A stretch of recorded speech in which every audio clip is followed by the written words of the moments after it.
Welcome to Torah Tuesday. This week's Torah portion, Vayashev, tells us the famous and well-known story about Jacob and his 12 sons, and of course in particular about Joseph and his coat of many colors. As Broadway teaches us, this story has become beloved and well-known by so many of all faiths, and yet it is one of the core stories of our Jewish tradition.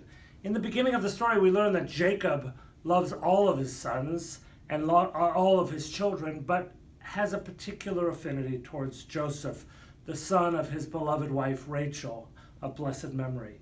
Jacob gives to each of his sons what they need in their life, including garments such as this, which were practical and allowed them to do the work that he expected them to do as part of his tribe and his family.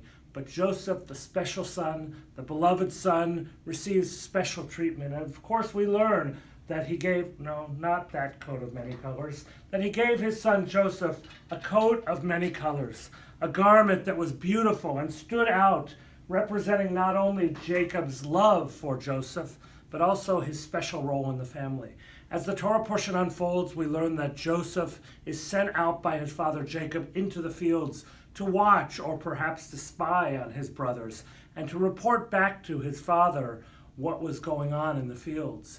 Indeed, when he does bring back these reports, the other brothers become angry with him. And even further, they become angered when they learn of Joseph's reports of his own dreams which report to the family, to his father, and to his brothers, that he knows that someday he will be elevated above them and that they will all bow down to him.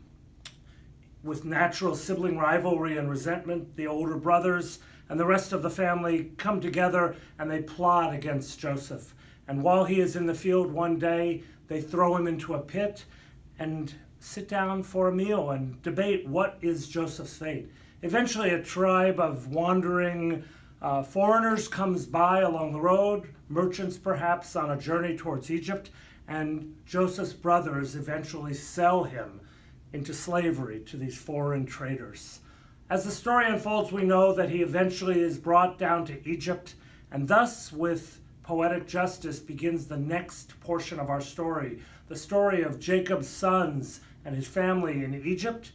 You'll have to tune in next Tuesday for Torah Tuesday to learn more about what happens to Joseph in Egypt, but trust that his coat of many colors leads to a story that is filled with color and meaning for all of us.